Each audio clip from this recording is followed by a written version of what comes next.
When I first started cutting out dairy in my diet, I was convinced that I would give up flavor. I was so scared that I would be deprived of all the foods I loved. Cheese, creamy sauces, comfort foods. I thought they were like off the table. Turns out I was really wrong. After many years of experimenting in my kitchen, I have really learned that you can still have all the textures and the flavor without the dairy. In this video, I'm sharing 3 of my favorite dairy-free swaps that don't feel like restriction at all. These are easy, anti-inflammatory, and full of flavor. Because food freedom means you can still enjoy what you eat. Step number 1, you can swap your sour cream for a coconut milk yogurt like Cocoa June plus a little bit of lemon juice. I do this all the time in my recipes. If a recipe calls full fat yogurt, or if a recipe calls for sour cream, like let's say it's in a dressing or a sauce or a creamy mixture in a pasta, I absolutely will substitute it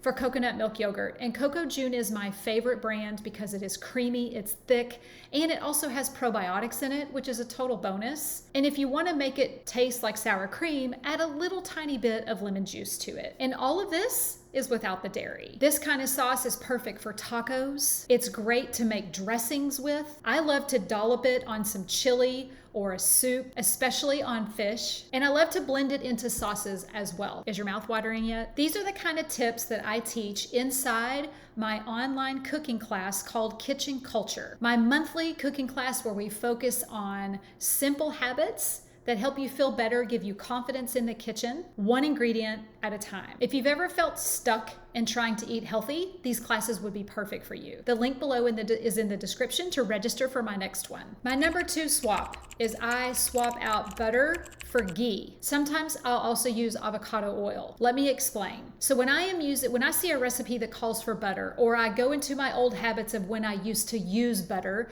I analyze it. What am I using the butter for? Is it habit? Is it flavor? So what I do most of the time is I substitute butter. If I'm sauteing in a pan, I use avocado oil because I'm going to add flavor to the dish with seasonings and salt and pepper. I don't need the butter for flavor. You need the butter for the fat component. So I use avocado oil because it is a good, healthy fat. We're not using dairy. Now, there's a beautiful product called ghee, Ghee. And my favorite brand, by the way, is Fourth and Heart. Side note, I love their brand because it's creamy and it's affordable. But I use ghee sparingly because ghee can get expensive, but I use ghee when I want to toss a little bit of sauteed vegetables in, and I'm only using, like if I was gonna use butter, I'm only using ghee, salt, pepper, maybe garlic.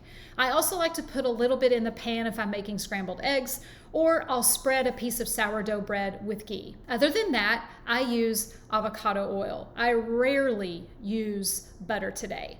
If you're wondering what ghee is clarified butter. So that is when they take the butter, they heat it up, and it separates the milk proteins from the fat. They discard the milk proteins and they save that fat from the butter, and that is ghee. So you're getting the healthy fat from the butter, but you're not actually consuming the dairy part. So that's a little explanation of ghee. But I use ghee and avocado oil in lieu of dairy-ridden butter. Now, my big one that I love to do is whenever a recipe calls for heavy cream, I always, by default, make my own cashew cream.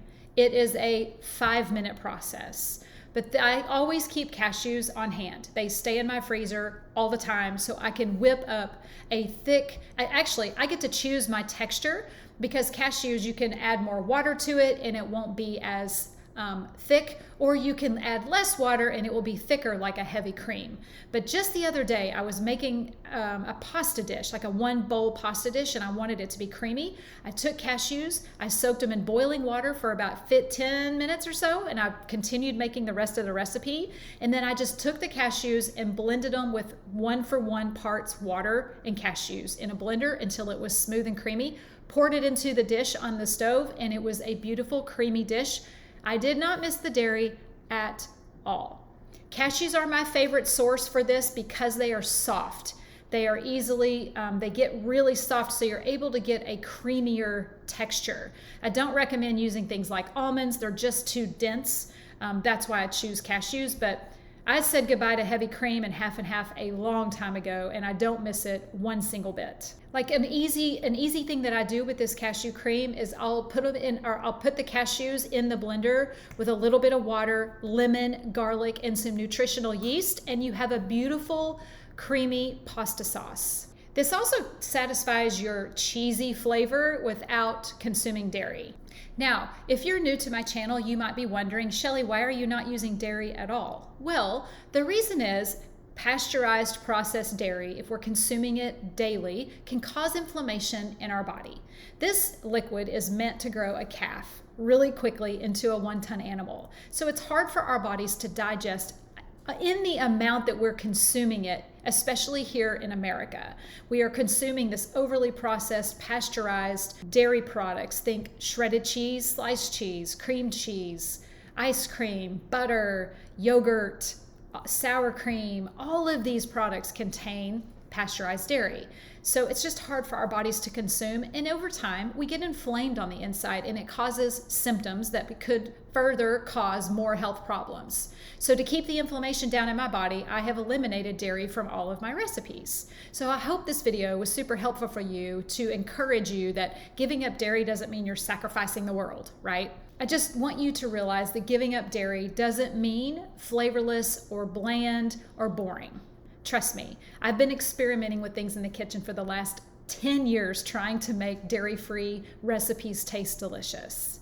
You just need a few go-to swaps for those daily things that you're using in your recipes without thinking that could be causing inflammation in your body. This kind of food freedom without all the stress is exactly what we practice inside kitchen culture. And if you're thinking, what's kitchen culture? Let me tell you really quick. It's a monthly live cooking class that takes place online. It's on Zoom, and you get to cook right from your own kitchen alongside me and others that are like-minded people that want to cook healthy recipes that might feel a little bit overwhelmed. I show you what you can cook if you're feeling tired or burnt out, or how to make dinner fast. I offer meal prepping tips along the class while I'm cooking these recipes with you. And no pressure. If you'd like to join Kitchen Culture, you don't have to cook with me every month. You can just join, watch, and learn if that's where you're comfortable. You get a shopping list ahead of time.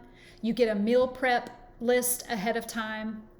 And then we all come together in the kitchen and cook together. Real solutions, kitchen confidence, and community. If that sounds like something that you'd love, I'll drop the link below in the description and you can join us in the next class. Hey, and do me a favor, try one of these dairy-free swaps this week and put in the comments what you thought, because this is how we eat now.